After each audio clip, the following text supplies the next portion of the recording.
Tonight's focus turns to the intensifying war of words between Washington and Caracas, a dispute that blends courtroom accusations, diplomatic tension, and the symbolism of military pride. At the center of this confrontation is Venezuelan President Nicolás Maduro, who has launched a defiant rebuttal to new accusations from the United States. Those accusations came from Marco Rubio, the US Secretary of State, who claimed that Venezuela's armed forces have become a hub for international drug trafficking. Maduro responded with sharp words during a solemn ceremony in Caracas, a ceremony that symbolized both resistance to foreign pressure and pride in Venezuela's military traditions. The Venezuelan president began by addressing Rubio's charge directly, invoking his constitutional role as commander-in-chief. The US Secretary of State Marco Rubio, with his indecency and his morality, has said that the military barracks in Venezuela are the epicenter of drug trafficking.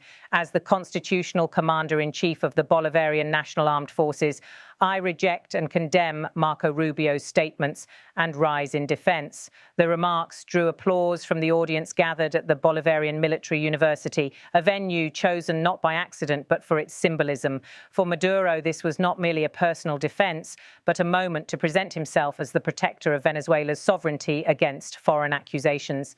Meanwhile, in Washington, Marco Rubio doubled down on his assertions. Speaking in firm and uncompromising language, he dismissed the United Nations assessment that Venezuela is not classified as a major participant in global narcotics production. It says that somehow Venezuela is not involved in the drug trade because the UN says they're not involved.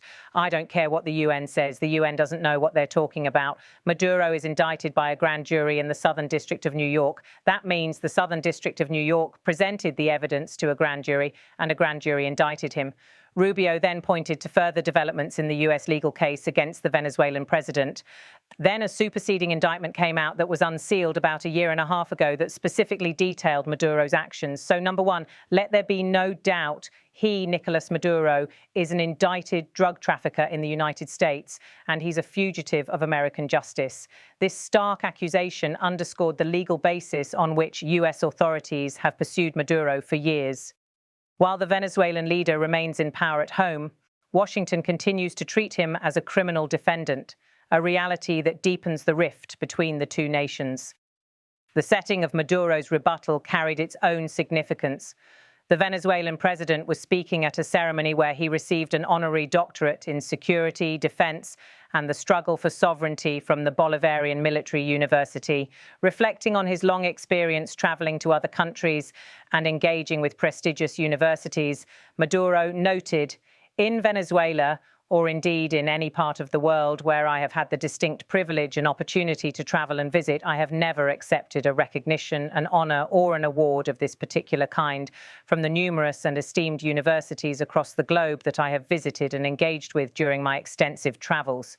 But this honor," he said, "was different when I was graciously offered the truly remarkable opportunity to receive an honorary doctorate in security, defense, and the vital struggle for our cherished sovereignty from the esteemed Bolivarian Military University, the direct and proud heir to the glorious traditions and significant achievements of the Military Academy of the United Liberating Army. I did not hesitate for even a moment. It is an immense and profoundly humbling honor to receive such an exceptionally honorable and prestigious title from the hands of the dedicated and honorable military personnel."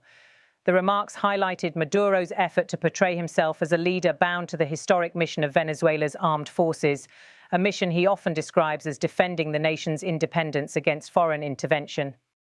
Maduro then shifted his focus to the broader context of US-Venezuelan tensions. He framed Washington's recent accusations as part of a long-standing strategy of political pressure. Why is the powerful and expansive American empire now actively launching its comprehensive and multifaceted plan of destabilization and intervention against the sovereign nation of Venezuela, utilizing a thoroughly discredited and worn-out false narrative, a deceptive storyline that has in fact already been widely and unequivocally rejected by the discerning American public itself, who are increasingly aware of such manipulative tactics? With that statement, Maduro aimed to cast the US accusations not as genuine law enforcement efforts, but as tools of political manipulation, a narrative that has become a central theme of his government's rhetoric. The dispute reflects two clashing narratives. In the view of Rubio and other US officials, the issue is straightforward. They regard Maduro as a head of state who has become deeply implicated in transnational organized crime, and therefore they insist he must be brought to justice. For Maduro and his supporters, the matter is one of national sovereignty. They reject the accusations as baseless and politically motivated, arguing that Washington has a long history of trying to undermine governments it opposes in Latin America. This confrontation has a long history. Over the past 2 decades, US officials have repeatedly accused Venezuela of serving as a transit hub for narcotics bound for North America and Europe. Venezuela, for its part, has pointed to reports by international agencies that do not list the country as a primary producer or transporter of illicit drugs, and it has accused Washington of using the drug trafficking label as a pretext for sanctions and intervention. The exchange this week shows that the issue remains as unresolved and as politically charged as ever. Rubio's dismissal of the United Nations added a new layer of friction. His remark, "I don't care what the UN says." The UN doesn't know what they're talking about, signaled open disdain for multilateral institutions that Maduro often cites in his defense. For Maduro, such comments validate his claim that Washington seeks to bypass international norms in order to impose its will. For Rubio, they reflect frustration with what he sees as international inaction against a government accused of undermining democracy and facilitating crime. The Bolivarian Military University's honorary doctorate served as a powerful symbol for Maduro's domestic audience. By emphasizing his acceptance of the honor at home, while recalling that he had declined similar awards abroad, Maduro portrayed himself as a leader who places Venezuela's national interests above all else. In doing so, he sought to link his personal political struggle to the historic United Liberating Army, which fought for independence in the 19th century. The message was clear. In Maduro's narrative, the current dispute with Washington is simply the latest chapter in Venezuela's centuries-long struggle to protect its sovereignty. Behind these speeches lie serious political stakes for both sides. In Washington, Rubio's tough language reinforces a bipartisan consensus that regards Maduro's government as illegitimate and criminal. Such rhetoric appeals to voters concerned about drug trafficking, corruption, and the US-Mexico border crisis, and it keeps pressure on the administration to maintain sanctions against Caracas. In Venezuela, Maduro's defiance aims to consolidate his support base at home, particularly among the armed forces, who are a key pillar of his government. By presenting himself as a defender of the homeland against foreign aggression, he seeks to rally nationalist sentiment at a time when the country continues to face economic hardship and international isolation. The legal dimension of the conflict remains significant. The Southern District of New York indictment that Rubio referred to is a central element of Washington's strategy, although it has no immediate practical effect, as Maduro is unlikely to face arrest while in power. It provides the United States with a judicial justification for sanctions and for calling on other countries to isolate the Venezuelan government. For Caracas, the indictment is evidence of what it calls judicial imperialism, and officials routinely describe it as an illegitimate attempt to interfere in Venezuelan internal affairs.